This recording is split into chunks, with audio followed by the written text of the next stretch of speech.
নমস্কার বন্ধুরা, পম্পাস kitchen and ব্লগে আপনাদের সবাইকে স্বাগত। চলে এসেছি প্রতিদিনের মতন আবার একটা নতুন রেসিপি নিয়ে। আর আজকে সানডে স্পেশাল আলু দিয়ে চিকেন কষা বানাবো। তো কিভাবে বানাচ্ছি একদম পুরো বাঙালি স্টাইলে, কিন্তু একটু অন্য রকমভাবে। তো কিভাবে বানাচ্ছি প্লিজ প্লিজ আপনারা পুরো ভিডিওটা দেখতে থাকুন, আশা করছি আপনাদের ভালো লাগবে। আর একদম জল ছাড়া বানাবো চিকেন কষাটা। তো দেখুন বন্ধুরা, চিকেন কষাটা বানানোর জন্য আমি এখানে 500 গ্রাম চিকেন নিয়ে নিয়েছি। আর চিকেনগুলো খুব ভালো করে ধুয়ে পরিষ্কার করে নিয়ে নিয়েছি। তো এটা সাইড করে রেখে দিচ্ছি। আর এখানে দেখুন একটা জার নিয়ে নিয়েছি। তো জারের মধ্যে আমি একটু মশলা রেডি করে নেব প্রথমেই। তো দিয়ে দিচ্ছি আমি একটু রসুনের কয়েক কোয়া রসুন, দিচ্ছি একটু আদা, আর দিচ্ছি কয়েকটা শুকনো লঙ্কা। তো আর এর মধ্যে এবার একটু জল দিয়ে আমি এটাকে একটা মশলা বেটে নেব। সামান্য একটু জল দিয়ে দিলাম, তাহলে মশলাটা একটু বাটতে সুবিধা হবে, পেস্টটা ভালো হবে। তো এটাকে এখন আমি প্রথমে বেটে নেব। এখন বন্ধুরা, এই যে মশলাটা আমি বেটে নিয়ে নিয়েছি, এই যে মশলাটা বেটে নিয়ে নিয়েছি পুরোটাই। তো এবার এই যে চিকেনটার মধ্যে আমি কিছুটা মশলা মেরিনেট করে নেব।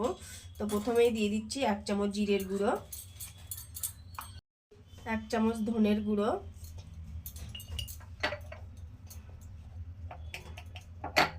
1/2 চামচ লঙ্কার গুঁড়ো, কারণ লঙ্কাটা কম দিচ্ছি, কারণ ওখানে আগে বেটেছি লঙ্কাটা, তার জন্য।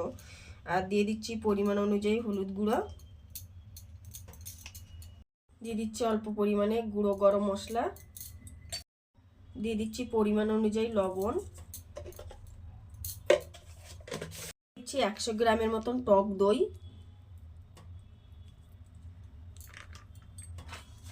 দিয়ে দিচ্ছি 2 চামচের মতন সর্ষের তেল। এবার দিয়ে দেবো যে আমি আদা রসুনটা বেটে রেখেছিলাম, আদা রসুন আর শুকনো লঙ্কা, তো সেটাকে দিয়ে দিচ্ছি।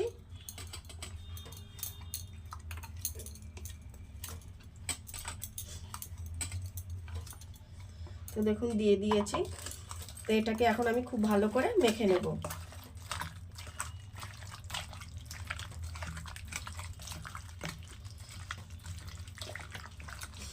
তো দেখুন খুব সুন্দর করে মেখে নিয়েছি। তো এটাকে আমি আধা ঘন্টার জন্য রেস্টে রেখে দেব। তো দেখুন বন্ধুরা, চলে এসেছি আধা ঘন্টা পর। এখানে একটা কড়াই বসিয়ে দিয়েছি, আর কড়াইতে দিয়ে দিচ্ছি পরিমাণ অনুযায়ী সর্ষের তেল। তো তেলটাকে একটু গরম হতে দেব। তো দেখুন বন্ধুরা, তেলটা গরম হয়ে গেছে। আর এখানে আমি কিছুটা আলু কেটে নিয়ে নিয়েছি। তো আলুগুলো মোটামুটি একটু বড় সাইজেরই রেখেছি। তো আলুগুলোকে প্রথমে আমি একটু ভেজে নেব।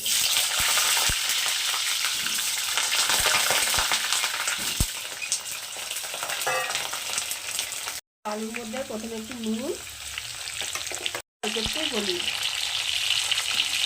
তো আলুগুলোকে আবার লাল লাল করে ভেজে নেব।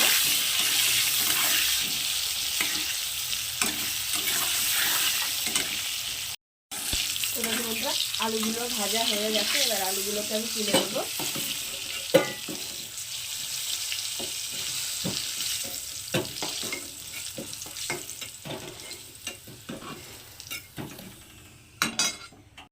তো একই তেলের মধ্যে আমি একটু গোটা গরম মশলা দিয়ে দিচ্ছি, দারচিনি, লং, এলাইচি আর গোলমরিচ, আর দিয়ে দিচ্ছি একটা তেজপাতা। তো এটাকে জাস্ট একটু সুন্দর গন্ধ বেরোনো পর্যন্ত 1 মিনিট পর্যন্ত এটাকে একটু ভেজে নেব। তো দেখুন সুন্দর গন্ধ বেরিয়ে গেছে। এবার আমি এর মধ্যে একটু লম্বা করে পেঁয়াজ কুচি দিয়ে দিচ্ছি। 2টো মিডিয়াম সাইজের বড় বড় পেঁয়াজ কুচি দিয়েছি, মিডিয়াম সাইজের, লম্বা লম্বা পাতলা পাতলা করে।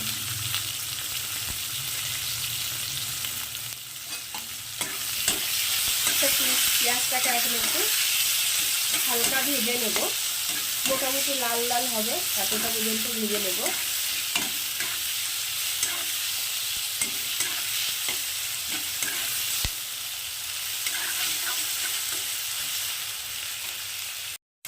এরকম বন্ধুরা, পেঁয়াজগুলো খুব সুন্দর ভাজা হয়ে গেছে। এর থেকে বেশি আর ভাজবো না, একটু মানে একটু একটু একটু লাল হয়েছে তখনই এটাকে, আর ভাজাটা আর ভাজবো না আর কি। তো এবার দেখুন যে মাংসটা আমি ম্যারিনেট করে রেখেছিলাম, যে চিকেনটা, তো সেটাকে আমি এটার মধ্যে দিয়ে দিচ্ছি এখন।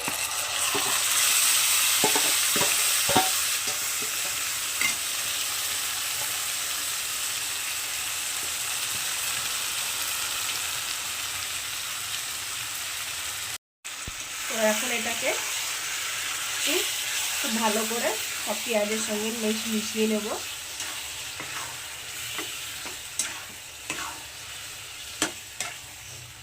এটাকে এখন আমি 3 থেকে 4 মিনিট এরকম একটু গ্যাসটা হাই ফ্লেমে রেখে কষাবো, কমাবো না, এখন একটু হাই ফ্লেমে রাখবো। এখন 3 থেকে 4 মিনিট এইভাবে কষতে দেবো। তো দেখুন বন্ধুরা 3 থেকে 4 মিনিট কষিয়ে নিয়েছি।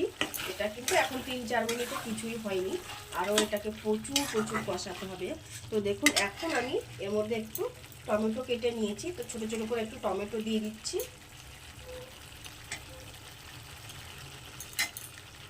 দুটো টমেটো আমি কেটে নিয়েছি মিডিয়াম সাইজের। তো টমেটোর সঙ্গে এখন চিকেনটাকে কষাবো। টমেটোটাকে একটু নরম হতে দেবো। চিকেনের সঙ্গে সঙ্গে এটা দেখবেন 2 থেকে 3 মিনিটেই চিকেনটা মানে টমেটোটা নরম হয়ে যাবে।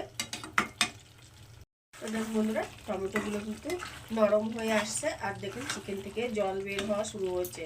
তো এতে কিন্তু একদমই জল দেবো না, এই যে জল দেওয়া আছে এটা থেকেই আস্তে আস্তে করে সেদ্ধ হবে। তো সেই জন্য আমি গ্যাসটাকে একদমই লোতে রাখবো, গ্যাসটা কিন্তু একদমই বাড়াবো না। তো এই পর্যায়ে আমি এখন দেখুন ভাজা আলুগুলোকেও দিয়ে দিচ্ছি, কারণ আলুগুলো একটু বড় কেটেছি, তো সেদ্ধ হতে একটু সময় লাগবে। তা আলুগুলো খুব ভালো করে মিশিয়ে দেবো এখন। আর এটা কিন্তু আমরা খাই, আপনারা কি খান নাকি কমেন্টে জানাবেন। তো এটা খেতে খুবই টেস্টি লাগে। তো এবার এটাকে আমি কষতে দেব, মানে একটু ঢাকা দিয়ে দেবো জাস্ট 10 থেকে 15 মিনিটের জন্য। জাস্ট 10 মিনিটের জন্য আমি একটু কম আঁচে করে ঢেকে রাখবো সেদ্ধ হওয়ার জন্য। তো দেখুন বন্ধুরা 10 মিনিট পর ঢাকনা খুলে দিচ্ছি। আমি মাঝে একবার নাড়িয়ে দিয়েছিলাম একটু, তো দেখুন কত সুন্দর দেখা যাচ্ছে। আশা করছি সেদ্ধ হয়ে যাবে। আলুগুলো মোটামুটি হয়েছে, আর একটু হবে।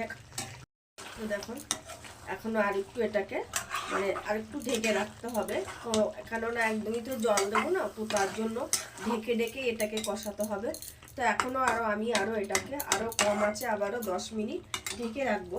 কিন্তু এই পর্যায়ে এখন আমি এর মধ্যে একটু দেখুন শুকনো কসুরি মেথি নিয়েছি, এই কসুরি মেথিটা একটু দিয়ে দেবো। এটার গন্ধটা খুব সুন্দর হয়। অল্প পরিমাণে দিয়েছি, একদম অল্প পরিমাণে।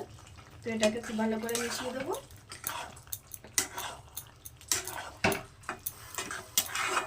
তো দেখুন মিশিয়ে দিয়েছি।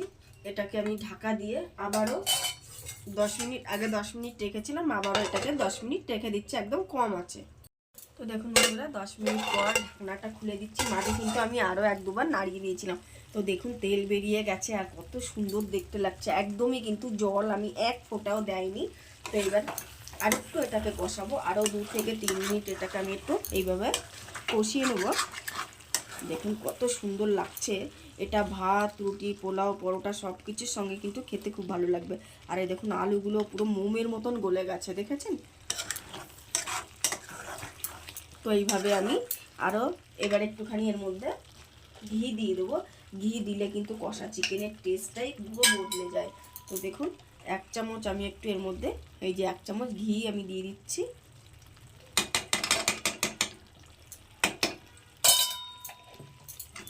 তো ঘি দিয়ে দিয়েছি।